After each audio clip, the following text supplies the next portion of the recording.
Alright everyone, it's a beautiful day here in Erie County.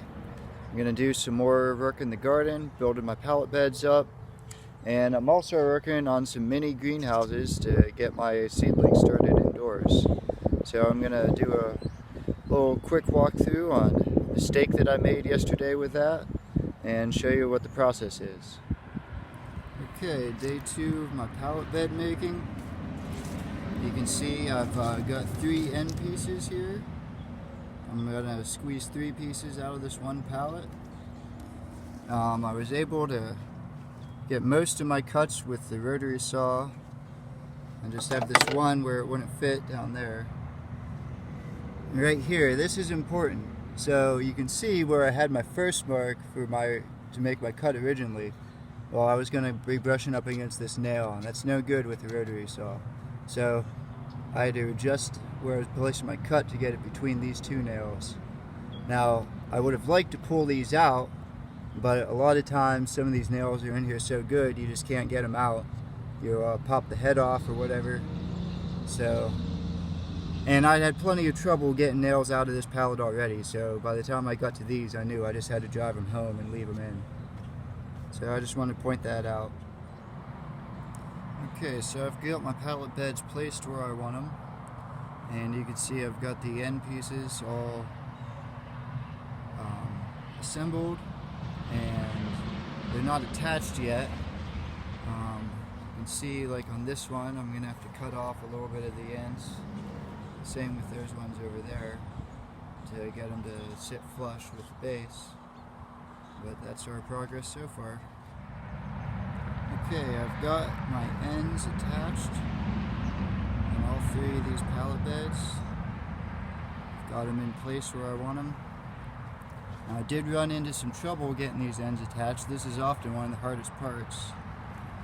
Look down here. See, some of those nails didn't want to drive in through this support. This is probably the toughest wood on the whole pallet.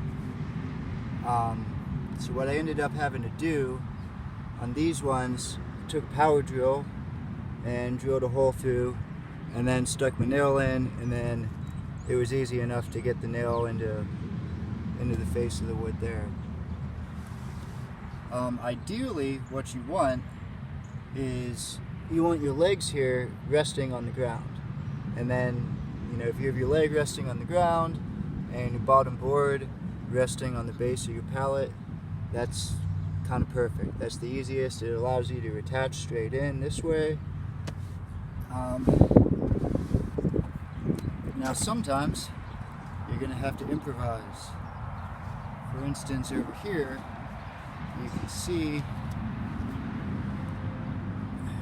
my legs weren't long enough to touch the ground. I mean, there isn't even a leg, so I don't have that middle attached. So what you do is you take some scrap pieces and tack them in on the side, so you're attaching this to this with the scrap pieces. Over here I was able to drill in back here straight that way, which is good because my scrap piece ended up falling apart on me after I got nailed in, so that was no good. On this one I did the same thing with a scrap piece, bracing it. Got the same thing going on over there.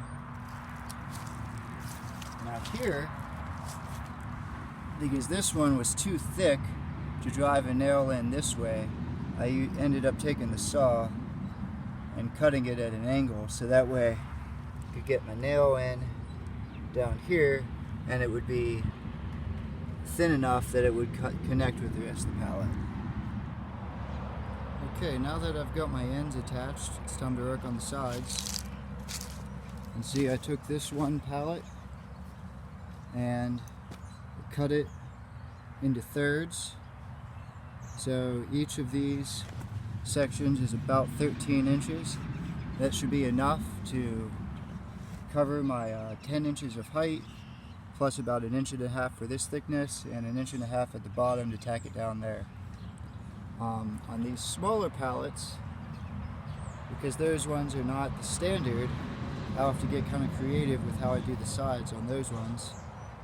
but the standard size pallet cut down into thirds. 2 of those will be the sides for this full-size one. Okay, so I got this full-size pallet bed done. You can see it's all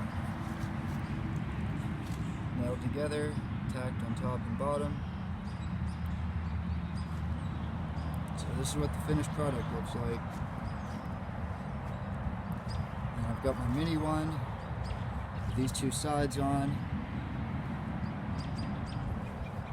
and my other smaller one that I've hit a bit of a snag and trying to figure out how I want to put the sides on this one, since it's a non-standard size. So I'm gonna call it for the day, sleep on it, try to hit it fresh in the morning and get this conundrum figured out. But one full-size pallet bed complete.